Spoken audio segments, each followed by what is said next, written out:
E aí, galera, tudo bem com vocês? Bom, vamos terminar aqui a nossa aula de radioatividade. Semana passada eu passei para vocês o conceito, né, radioatividade, radiação, falei um pouco sobre o espectro eletromagnético e tudo mais. Antes de tudo, eu ia fazer uma pequena correção, não que tenha estado extremamente errado no vídeo passado, mas o espectro visível eu tinha circulado que ele era desse tamanho mais ou menos, né? E na real não, ele não é mais ou menos desse tamanho. Ele vai ser desse tamanho aqui. Deixa eu apagar esse daqui. Vamos circular aqui. Ele vai ser desse tamanho, né? Porque se a gente vê do infravermelho até o ultravioleta, ele vai pegar do vermelho até o violeta aqui. Então o que a gente consegue observar a olho nu, né, com o nosso olho, é esse espectro aqui. Beleza? Mas tirando isso, vamos falar agora sobre os tipos de decaimento. Bom, o nosso primeiro decaimento é o do tipo alfa. Ele é uma partícula com massa, então ele é uma partícula, beleza, galera? Com massa 4 e 2 prótons. Então, se ele tem 4 de massa e 2 prótons, quer dizer que ele possui 2 prótons e 2 nêutrons. Ou seja, ele pode ser considerado uma partícula de hélio, porque o hélio tem 2 prótons e 2 nêutrons. Por essa partícula ser muito pesada, seu poder de penetração é bem baixa e uma ou duas folhas de papel já é suficiente para barrar, né, para impedir essa penetração dele. Então aqui a gente tem um exemplo. O urânio 238 ele decai para terúlio 234, ou seja, ele perdeu 4 de massa, tá certo? E além dele perder 4 de massa, ele perdeu 2 prótons. Então 92 vai para 90, beleza? Partícula alfa. E essa é a primeira lei da radioatividade. Belezinha? Bom, agora a gente vai ter a beta, é uma partícula também, que é composta por um único nêutron e que é lançada do núcleo a altíssima velocidade, perto da velocidade da luz. Então, ela é mais leve, alcança uma velocidade maior. Por ela alcançar uma velocidade maior, o poder de penetração dela é maior ainda.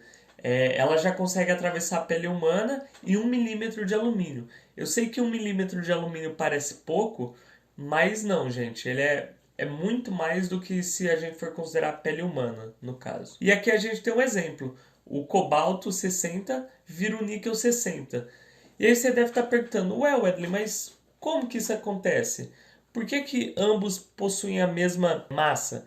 Aí vai ser a segunda lei da radioatividade. Por quê? Porque o que acontece no decaimento de tipo beta? O meu nêutron, ele de certa forma vai virar um próton. Por quê? Ele vai ganhar uma carga. E aí que a gente chama de, também é conhecido, né, o decaimento tipo beta, como um elétron de origem nucleica, ou origem nuclear. Por quê? Porque ao mesmo tempo que eu perco um nêutron, a minha massa tem que se manter constante. Ou seja, o meu cobalto tem 60 de massa e o meu níquel tem 60 de massa. Só que se eu perdi 1 de massa, que é a perca desse um nêutron, eu tenho que ganhar 1 de massa, que foi aqui. Olha, o cobalto tem 27 prótons e 33 nêutrons, 60 de massa. O níquel tem 28 prótons, 32 nêutrons, o mesmo 60 de massa. Então, na beta, o que acontece? Eu perco um nêutron e ganho um próton para manter a minha massa igual. Beleza? E agora, galera, a gente vai na gama. A gama, ela não é uma partícula, beleza, galera? Ela é uma onda eletromagnética, pois ao sair do núcleo do átomo não há uma alteração do número de prótons ou elétrons. Ou seja, se eu não altero prótons, se eu não altero elétrons, se eu não altero nêutrons, não é uma partícula, ela é uma onda. E por ela não ter partícula, ela não tem contato com nada, né? Ela simplesmente passa. Então, por isso, a partícula gama tem um poder de penetração muito forte. A gente consegue penetrar vários metros de ar, 20 centímetros de aço e 5 centímetros de chumbo. Então imagina, gente, ela é tão forte que se eu pegar uma placa de chumbo de 5 centímetros de espessura, ou seja, muito grosso, ela ainda assim consegue penetrar. E aqui a gente tem um exemplo. Reparem a diferença, olha, o decaimento de tipo beta. O meu césio, 137, vira um bário 137. Eles mantêm a massa, porém ele aumenta o próton. O césio tem 55 prótons, o bário tem 56. Já no decaimento de tipo gama, que é esse daqui, ó, vou até marcar aqui, o tipo gaminha, né? Isso não acontece. Por quê? Porque a gente vai ter alteração de 0 de massa e de 0 de prótons.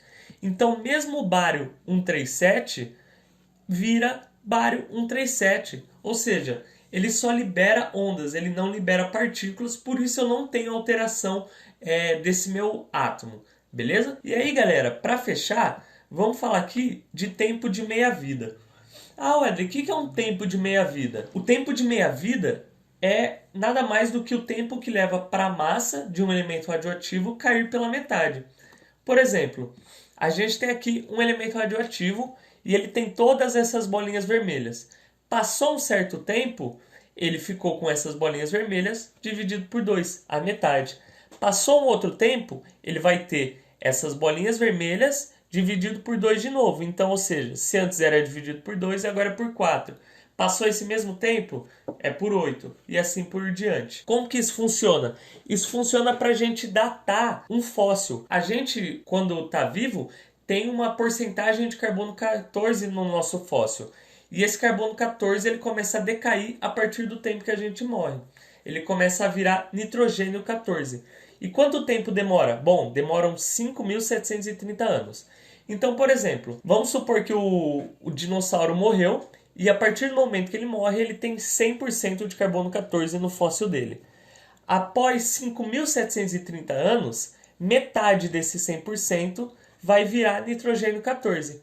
Então, quando o arqueólogo chegar lá, ele vai olhar e vai falar assim, olha, nesse fóssil só tem 25% de carbono 14. Então isso quer dizer o quê?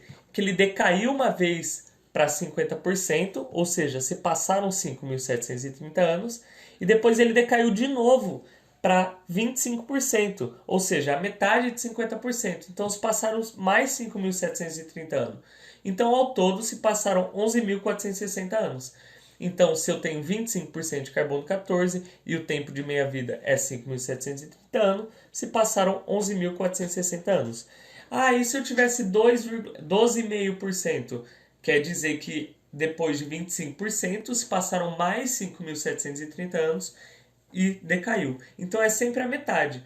Por exemplo, 100 gramas de carbono 14 viraram 50 gramas de carbono 14, que viraram 25 gramas e assim por diante. E aí aqui tá o nosso Paulo Freire, né? Pedindo para eu passar um resumão para vocês. Então tá aqui, ó, as leis de radioatividade, pra vocês darem aquela printada, o resumão, a primeira lei da radioatividade, que é o decaimento alfa, e a segunda lei, que é o decaimento beta. Por que não tem o decaimento gama? Porque não altera nada. Lembra? É 0 de massa que ele perde, 0 de prótons ou 0 de nêutrons que ele perde. O resto, só seguir essas formulinhas que vai dar tudo certo. Então por hoje é isso, galera. Espero que vocês tenham gostado do vídeo. Espero que vocês tenham entendido. Deixem um like, compartilhem com os amigos. Se inscrevam no canal para a gente alcançar mais e mais pessoas, né? Os vestibulares estão chegando. Então quanto mais pessoas estiverem aqui, mais pessoas serão ajudadas. Beleza, galera? Até a próxima. Fiquem em casa e falou!